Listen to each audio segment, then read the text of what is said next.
السلام علیکم ناظرین، رات کے 9 بج چکے ہیں۔ وقت ہے آپ کے پسندیدہ پروگرام پرائم ٹائم حیدرآباد کا۔ تحفظ دین میڈیا اور MRF T V live Telangana اور آندھرا کا یہ پروگرام ہمیشہ کی طرح آج بھی ایک اہم موضوع لے کر آپ کی خدمت میں حاضر ہوا ہے۔ محترم ناظرین، جیسا کہ ہم جانتے ہیں کہ ہمارا ملک بھارت پوری دنیا میں ایک مہان ملک سمجھا جاتا ہے۔ آج ہم آپ کو بتائیں گے کہ ہمارا ملک بھارت مہان تو ہے ہی، لیکن اس ملک میں رہنے والے ناگرک، مرد اور خاص طور پر عورتوں نے بھی اس ملک کی مہانتا کو برقرار رکھنے کے لیے اور اس ملک کی مہان ناگرکہ کہلانے کا بہت بڑا کارنامہ انجام دیا ہے، اور اب بھی بہت سی عورتیں ایسا کارنامہ انجام دے رہی ہے۔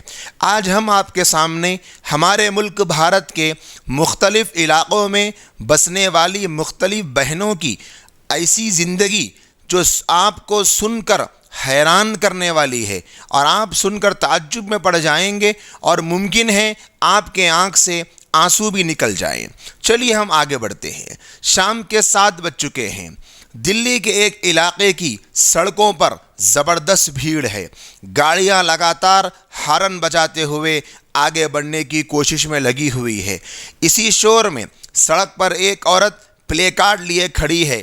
پلے کارڈ پر درج ہے: میں بیوہ ہوں، میرے 4 بچے ہیں، میرا کوئی سہارا نہیں ہے، میری مدد کیجیے، پلیز ہیلپ می۔ اس علاقے میں رہنے والوں کے لیے یہ کوئی نیا نظارہ نہیں تھا۔ ہر دن یہاں کی سڑکوں پر ایسے نظارے دیکھنے کو ملتے ہیں جس میں غیر ملکی خواتین مدد کی آواز لگاتی ہوئی نظر آتی ہیں، لیکن یہاں پر اس علاقے میں کھڑی اس عورت کی کہانی کچھ مختلف ہے۔ اس بہن کی شادی اب اس کے علاقے کے قریب رہنے والے نوجوان کے ساتھ ہوئی تھی۔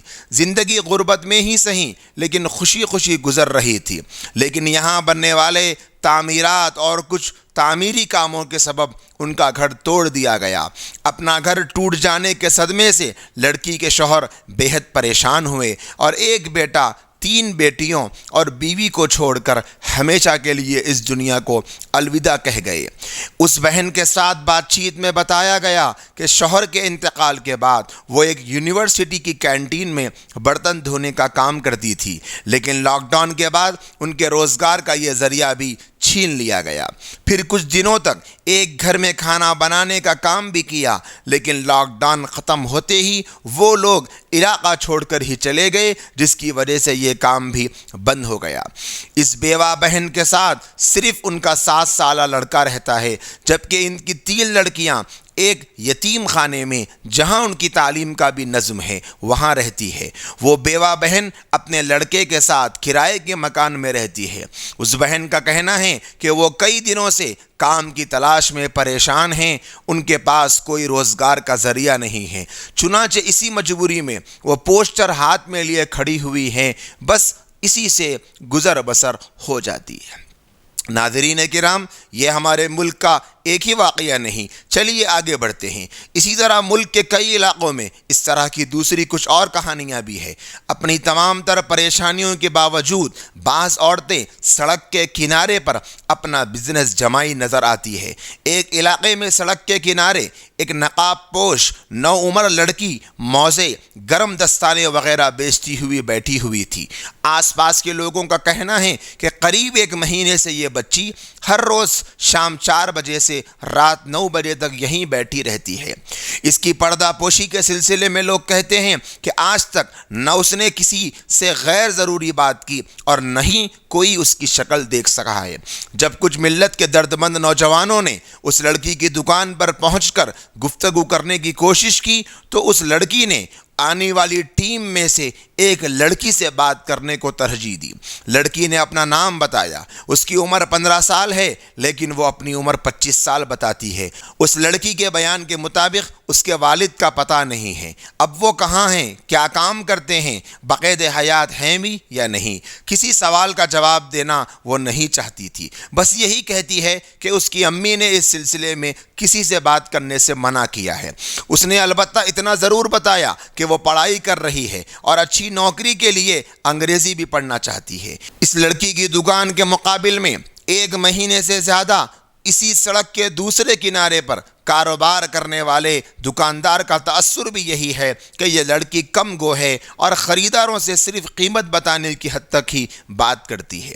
محترم ناظرین، اس لڑکی کی طرح ہی ایک عورت ہاتھ سے بنے کچھ گرم دستانے اور ماسک بیچنے کا کام کرتی تھی، لیکن اب وہ نظر نہیں آتی۔ آس پاس کے دکانداروں کا کہنا ہے کہ کسی نے ان کی تصویر سوشل میڈیا پر ڈال دی تو اگلے دن سامان خریدنے والے کم، ان کی تصویر لینے والے زیادہ آنے لگے، چنانچہ انہوں نے آنا ہی بند کر دیا۔ اس خاتون کے بارے میں مقامی لوگوں کو کچھ خاص جانکاری نہیں ہے۔ اسی طرح ایک علاقے میں جہاں مناسب جگہ نظر آ جائے وہاں دکان لگا کر موزے، دستانے، رومال وغیرہ بیچنے والی بہن کی کہانی بھی بڑی افسوسناک ہے۔ اس بہن کے 4 بچے ہیں۔ شوہر پیتل کا کام کرتے تھے، پیتل آنکھوں میں لگ جانے سے آنکھوں کی روشنی چلی گئی۔ خاتون اپنی گزر بسر کے لیے کچھ چیزیں فروخت کر کے خاندان کا پیٹ پالتی ہے۔ اپنی تعلیم کے سلسلے میں انہوں نے بتایا کہ والد انہیں پڑھانا چاہتے تھے، لیکن وہ بچپن میں ہی انتقال کر گئے۔ ان کی وفات سے وہ اندر سے ٹوٹ گئیں، جس کے بعد ان کی والدہ نے انہیں اپنی بہن کے حوالے کیا۔ یہ کہتے ہوئے وہ جذباتی ہو گئی اور ان کی آنکھوں میں آنسو آ گئے۔ اس لڑکی کا کہنا تھا کہ کم عمری میں ہی ان کی شادی کرا دی گئی تھی، جہاں ان کے ساتھ بہت برا سلوک ہوا۔ پہلے لوگوں کے گھروں میں کام کرتی تھیں، لیکن لاک ڈاؤن میں احتیاط برتنے کے نام پر لوگوں نے انہیں گھروں میں بلانا چھوڑ دیا۔ اس بیچ ان کی طبیعت بھی کچھ بگڑ گئی۔ آج کل وہ یہی کام اپنے لیے مناسب سمجھتی ہے۔ اسی طرح ہمارے پیارے بھارت کے ایک علاقے کا یہ حال ہے کہ ایک خاتون نے اپنی دکان لگائی ہے۔ وہ اپنا نام بتانا ضروری نہیں سمجھتی۔ طویل گفتگو میں خاتون نے بتایا کہ ان کی 2 بیٹیاں ہیں۔ شوہر سے روز روز کی لڑائی سے وہ تنگ آ گئی تھی۔ لاک ڈاؤن میں یہ لڑائی کچھ زیادہ ہی بڑھ گئی تو شوہر سے الگ ہونے کا فیصلہ کیا۔ علیحدگی کے بعد سے وہ اپنے والدین کے ساتھ رہتی ہیں۔ یہ خاتون بازار جا کر اپنی دکان کے لیے ضروری سامان لاتی ہے، شام کو فروخت کرتی ہے۔ اپنی تعلیم کے بارے میں انہوں نے بتایا کہ وہ زیادہ پڑھی لکھی نہیں ہیں۔ ان کا کہنا تھا کہ اگر زیادہ پڑھی لکھی ہوتی تو کسی دکان پر سیلز وومن کے طور پر کام کر لیتی، حالانکہ ان سے بات چیت میں محسوس ہوا کہ پڑھی لکھی خاتون ہیں۔ وہ اپنی گفتگو میں زیادہ تر انگریزی الفاظ کا استعمال کر رہی تھی۔ ان کا کہنا تھا کہ وہ اپنی دونوں بچیوں کو اعلیٰ تعلیم دلانے کی خواہش مند ہے۔ اس بہن کا احساس ہے کہ سڑک کے کنارے دکان لگانے کو کچھ لوگ ہلکا اور چھوٹا کام تصور کرتے ہیں۔ میرا خیال ہے کہ کسی سے بھیک مانگنے سے بہتر ہے کہ میں خود کچھ کروں۔ اگر میرے اس کام کو دیکھ کر کوئی بھیک مانگنے سے باز آ جائے تو میں اسے اپنے لیے بڑی بات سمجھتی ہوں۔ وہ کہتی ہے کہ بعض اچھے لوگوں نے میری مدد بھی کی اور مجھے حوصلہ بھی دیا۔ ایک صاحب نے ان سے سوال کیا کہ کسی تنظیم کی طرف سے مالی تعاون آپ کو ملتا ہے؟ تو اس خاتون نے کہا کہ اگر ہماری تنظیمیں اتنی بہتر ہوتی تو عورتوں کو روزگار کے لیے سڑک پر آنے کی ضرورت پیش نہ آتی۔ یقیناً اس بہن نے سچ کہا ہے اور ایک بہت حقیقت والی بات بتائی ہے، اور یہ بڑی تلخ حقیقت ہے جس کو اس بہن نے واضح کیا ہے۔ لیکن بہت ساری تنظیمیں اس طرح کے ضرورت مندوں کی مدد کرتی بھی ہیں، کرتی رہتی بھی ہیں، لیکن اس کے باوجود ضرورت مند اور زیادہ ہے۔ مزید ان کی طرف توجہ کی سخت ضرورت ہے۔ ناظرین کرام، یہ 2-4 واقعات ہم نے آج آپ کے سامنے بتائے ہیں، اور اگر واقعات کو سنانا شروع کیا جائے اور تفصیلات کو بیان کرنے کا آغاز کیا جائے تو 1-2 نہیں، سینکڑوں ایسے پرائم ٹائم لگیں گے جس میں صرف یہی بتانا پڑے گا کہ ہمارے ملک بھارت کے فلاں علاقے کی فلاں بستی میں فلاں بیوہ بہن اس مصیبت سے دوچار ہے۔ روزگار کی پریشانی کو انہوں نے اس طرح اپنے خودداری کی چادر میں چھپایا ہوا ہے، اور انہوں نے کبھی کسی کے سامنے ہاتھ پھیلانے کے لیے اپنے آپ کو تیار نہیں کیا۔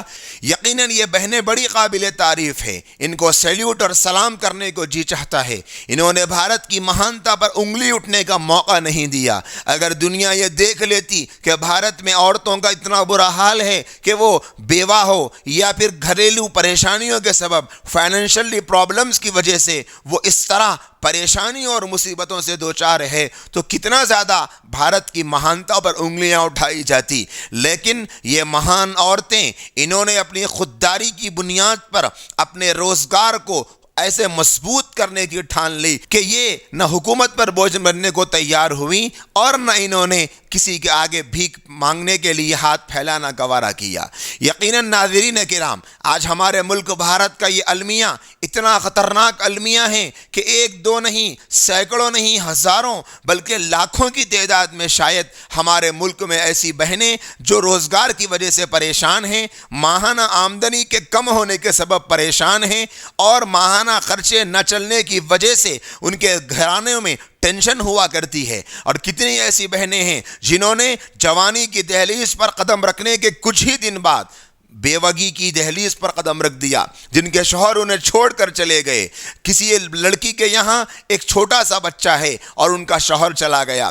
لڑکی کے شوہر کے انتقال کے بعد 5 اور 10 سال، بعض جگہ تو 15 سال گزر جاتے ہیں، لیکن کوئی ایسا مرد اس لڑکی کا ہاتھ تھامنے کو تیار نہیں ہوتا جس کی وجہ سے اس کو سہارا مل سکے۔ خاندان کے کتنے افراد ہیں جو اس لڑکی کو زکوٰۃ دینے کو تیار، صدقہ دینے کو تیار، خیرات دینے کو تیار، اور رمضان کے مہینہ آ جائے تو اس پر اپنے مال کو لٹانے کو تیار ہو جاتے ہیں، ہر قسم کی ضرورتیں فراہم کرنے کو تیار، لیکن اس لڑکی کے گھر کو بسانے کے سلسلے میں کیوں معاشرہ اس قدر بے فکر نظر آتا ہے؟ آج کتنی ایسی عورتیں ہیں جو بیوہ ہو گئی، ان کا کوئی سہارا نہیں، ان کا کوئی آسرا نہیں، ان کو کوئی پوچھنے والا نہیں۔ ضرورت تو اس بات کی ہے کہ معاشرے میں ایک ایسی فکر پیدا کی جائے کہ ان بیوہ عورتوں کا سہارا بننے کے لیے کچھ نوجوان کھڑے ہوں، جن کی شادیاں ہو گئی وہ نکاح ثانی کی طرف توجہ دیں، اور جن کی شادیاں ابھی نہیں ہوئی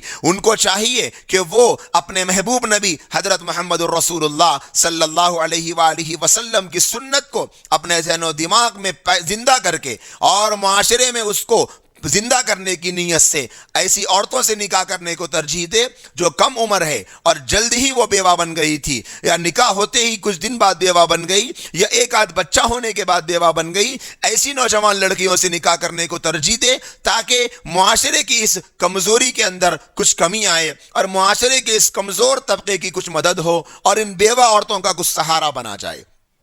ناظرین کرام، جو حالات آپ نے سنے اور بہت سارے حالات آپ جانتے ہیں، ان حالات کا حل کیا ہے؟ کیسے یہ حالات سلجھیں گے اور کیسے ان بیوہ عورتوں اور سڑکوں کے کناروں پر بیٹھ کر پریشانیوں کی وجہ سے کاروبار کرنے والی بہنوں کے مسائل حل ہوں گے؟ تو اس سلسلے میں چند تجاویز پیش کرنے کا ارادہ ہے۔ سب سے پہلی بات تو ہمارے بہت سے اکابرین کا یہ تقاضا ہے کہ وہ یہ چاہتے ہیں کہ ہر محلے کی مسجد سے یہ کام ہو کہ مسجد اپنے محلے کی نگران بنے، اور مسجد اپنے محلے کے لیے کفیل بنے، اور مسجد کے ذمہ دار اپنے بستی کے اطراف و اکناف کے ضرورت مندوں کا خیال کرنے والے بنے۔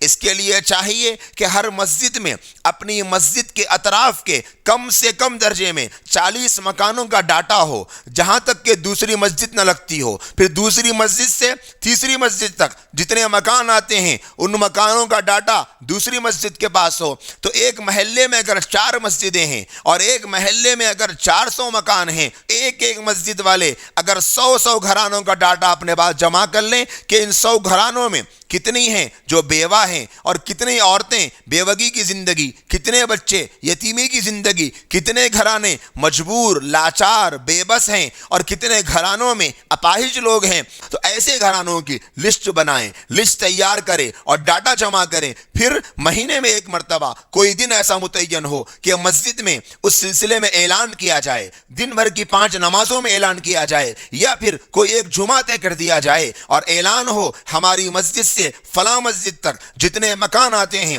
ان مکانوں میں مثال کے طور پر 15 بیوہ عورتیں رہتی ہیں اور 20 گھرانوں میں یتیم بچے رہتے ہیں جن کے کوئی نہیں ہے پرسان حال، اور 10 گھرانوں میں محتاج، مجبور، لاچار لوگ رہتے ہیں۔ ان لوگوں کی ضرورت کے لیے اتنا خرچ ہے، ہم لوگ مل کر اتنا خرچ جمع کریں گے اور اپنی بستی کو اس قابل بنائیں گے کہ ہماری بستی میں کوئی بھیک مانگنے والا نہ ہو، ہماری بستی میں کوئی دوسرے کے سامنے ہاتھ پھیلانے والا نہ ہو، ہماری بستی میں کوئی بھوکا سونے والا نہ ہو، اس طرح کی فکریں اگر کی جائے گی تو ایک بہت بڑا انقلاب آنے والا ہے۔ اور یاد رکھیے یہ کام صرف مسجد کے امام کا نہیں بلکہ مسجد کی جو کمیٹی ہے، کمیٹی کے جو ذمہ دار ہے، اللہ پاک نے کمیٹی کے ذمہ داروں کو بہت صاحب ثروت بنایا ہوتا ہے، تو آپ اپنی مالداری کا استعمال کر کے اسے ذخیرہ آخرت بنانے کے لیے آگے بڑھیں اور بستی کے 8-10 گھرانوں کا ذمہ لے لیں۔ اگر کمیٹی کے 10-12 ممبر ہیں اور ہر ممبر ایک ایک مکان کی پوری ذمہ داری بھی قبول کر لے گا تو الحمدللہ ایک مسجد کی کمیٹی کے ممبران سے 10 گھرانوں کا مسئلہ حل ہو جائے گا۔ یقیناً سوچنے پر یہ مذاق لگے گا لیکن جب کرنے کے لیے آگے بڑھیں گے ایک بہت بڑا انقلاب آنے والا ہے۔ اسی طریقے سے دوسری ایک شکل کہ الحمدللہ آج ہمارے علاقے میں بہت بڑی بڑی تنظیمیں ہیں، ہمارے ملک میں اتنی تنظیمیں ہیں، اتنے NGOs ہیں کہ ہم شاید ان کو بڑی آسانی سے شمار بھی نہیں کر سکتے۔ تو تمام تنظیموں کے ذمہ داروں سے یہ میری ادباً گزارش ہے، عاجزانہ گزارش ہے کہ آپ کی تنظیم کا اور آپ کے ٹرسٹ کا جو آفس جس علاقے میں ہے، آپ اس آفس کے اطراف میں جو مکانات ہیں ان مکانات کا سروے کریں، ان مکانات کی لسٹ بنائیں، ان مکانات میں رہنے والی بیواؤں کی لسٹ بنائیں، یتیموں کی لسٹ بنائیں، جو بچے اسکول نہیں جاتے ان کی لسٹ بنائیں، اور گھرانوں میں جہاں پریشان لوگ ہیں ان کی لسٹ بنائیں کہ ہر مہینہ ہمارے اپنے محلے میں ہمیں کتنے بجٹ کی ضرورت ہے۔ ہم اپنے علاقے کو اسٹرانگ کریں گے، مضبوط کریں گے، پروان چڑھائیں گے، انہیں آگے بڑھائیں گے، ان کو ترقی کے راستے پر چلائیں گے۔ ایسی فکریں اگر آپ الحمدللہ جو آپ کر رہے ہیں، لیکن اگر آپ ان فکروں کو اپنی بستی سے شروع کریں، اپنی بستی کو ٹارگٹ بنائیں، ایک علاقے کو ٹارگٹ بنائیں اور اس ٹارگٹ کیے ہوئے علاقے کی بنیاد پر محنت کریں تو الحمدللہ کام بڑی آسانی سے ہو سکتا ہے۔ ہم کو چاہیے کہ چھوٹی موٹی جہاں دکانیں ہیں، بیوہ ہے، عورت ہے، گھر میں لگا لیا ہے، شوہر نہیں ہے یا گھر میں چھوٹے بچے ہیں، آمدنی کا ذریعہ نہیں ہے، اگر ہم بڑی دکان پر جاتے ہیں ممکن ہے وہاں جانے کے بعد آپ کے 500 کے سامان میں آپ کو 10-20 روپیہ بچ جائے، ڈسکاؤنٹ ہو جائے، یا پھر 1000 روپے میں 50 روپے آپ کو ڈسکاؤنٹ ہو جائے۔ اور اگر اس بیوہ کی دکان سے آپ 1000 کا سامان لیں گے تو ممکن ہے آپ کے 1000 میں 50 روپے جو ڈسکاؤنٹ میں کم ہو رہے تھے وہ نہ ہو۔ تو آپ اپنے دل کو کشادہ کر کے ایک نیت یہ کر لیجئے کہ جو 50 روپیہ میں خیرات کے نام پر مسجدوں کے باہر دے دیا کرتا تھا، میں وہی 50 روپیہ یہ نیت کر لیتا ہوں کہ یہ میری غریب بہن، یہ میری غریب خالہ، یہ میری غریب نانی جو دکان لگا کر بیٹھی ہے، یہ جو سڑک کے کنارے بیٹھی ہے، اگر اسے 50 روپے کا نفع ہو جاتا ہے تو مجھے خوشی ہے تاکہ اس کا کاروبار مضبوط ہوگا۔ میرا اگرچہ 50 روپے کا لاس نظر آتا ہے وہ میں گوارا کر لوں گا، لیکن میں کسی چھوٹے کاروبار کرنے والے کو مضبوط کر کے،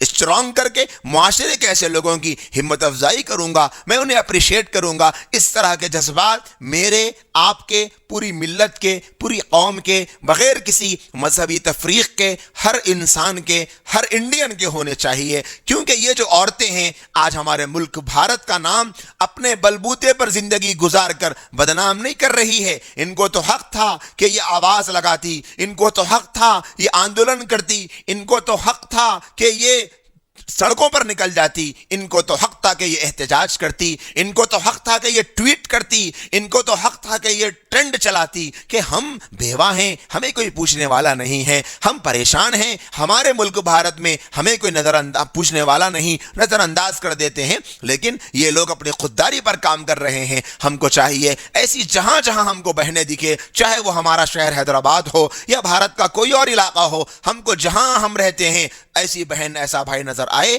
ہم ان کی مدد کریں، ہم ان کے پاس سامان خریدیں، ان کے کاروبار کو مضبوط کریں، ان کے بزنس کو مضبوط کریں، اور اس پیغام کو، اس ویڈیو کو، اس پرائم ٹائم کو جہاں تک ہو سکتا ہے آپ آگے بڑھاتے جائیں تاکہ یہ آواز، یہ پیغام، یہ صدا پورے ملک میں گونج جائے اور ملک سے آگے بڑھ کر دنیا کے چپے چپے میں پھیل جائے۔ ناظرین کرام، آج کا ہمارا یہ پرائم ٹائم آپ کو کیسا لگا؟ آپ اپنی رائے کمنٹ کے ذریعے سے ضرور بتائیے گا، ہمیں آپ کے کمنٹ کا انتظار رہے گا۔ اللہ پاک نے اگر زندگی باقی رکھی تو کل پھر ملیں گے ایک نئے پرائم ٹائم کے ساتھ، ایک نئے موضوع کے لے کر۔ جب تک کے لیے مجھے اجازت دیجیے، میرے لیے، پوری انسانیت کے لیے دعائیں کرتے رہنا۔ السلام علیکم ورحمۃ اللہ وبرکاتہ۔